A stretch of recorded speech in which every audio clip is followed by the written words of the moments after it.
Hello, LaGrave family. It's Holy Week, Tuesday, April 7. Where does our help come from?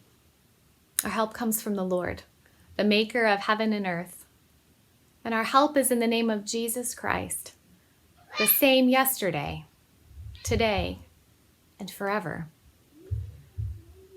At our house, we are trying to teach our children how to gather together and pray out loud. And we're doing this with greater and lesser degrees of apparent success. But some of the things we're trying are giving the kids prompts, having them respond to something like, "We're sorry, God. We're thankful for, God. We're asking you, God, for this or for that. And we love you, God." Some of those are easier for the kids to fill in than others. "I'm sorry, God," or "We're sorry, God" seems to be a little bit trickier and more abstract for them. But this week, our daughter, who's 4, said in response to "We're sorry, God," "We're sorry, Jesus, that you had to die on the cross." And while I was expecting her to say something a little bit more concrete and specific to her day-to-day life with her family, it seemed to me that that actually names how I feel during Holy Week. Jesus, I'm sorry. I'm sorry that you had to go through all of this for us. Over and over in the Gospels, Jesus tries to forewarn his disciples about what's coming. He's trying to prepare them, and maybe saying it out loud helps him get a little bit more ready for it too. But they just don't see it, and maybe they don't want to.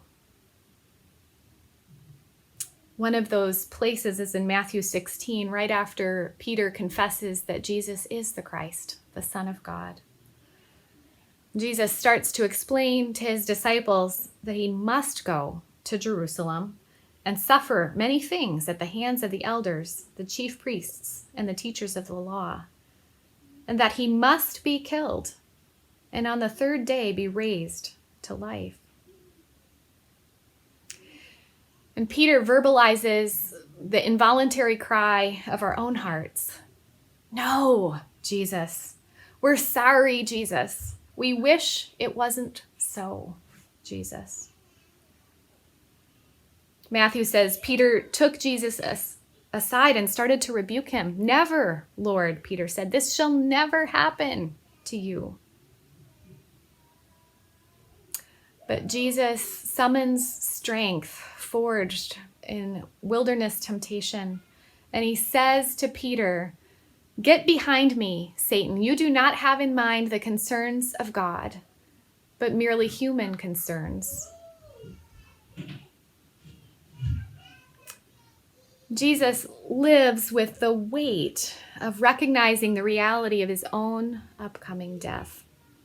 He lives with the weight and the loneliness of trying to let his closest friends in on that weight, to share with them that the greatest accomplishment of his life had to be this way. This week, I'm asking God to take the heaviness that we feel, the awareness that we now have, perhaps for the first time in a different way, that our own days are not guaranteed, that the tomorrows of the people we love may be more in question than we've ever come face to face with before. And I'm asking the God who carried the weight of the cross to carry that heaviness with us. The whole point of Jesus coming was to accomplish resurrection. And to do that meant going the way of the cross. Dying was a prerequisite. So to show that he really was the Lord of life and the Lord over death meant showing publicly on other people's terms that he could defeat death no matter how it came at him. then nobody with any credibility could say that his resurrection was just a magic trick. It had to be this way. So as you sit with isolation this week, with loneliness, with the weight of worry on your shoulders, I'm asking God to turn the weight that we feel toward the cross, to hold that with us, to help us see and appreciate and tell him that we love him in a new way. So I'm sorry, Jesus, but I'm so thankful, Jesus. And I love you, Jesus. Friends, may the peace of Christ go with you wherever you may be.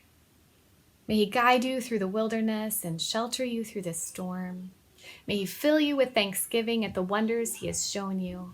And may he bring you home rejoicing, face to face again once more.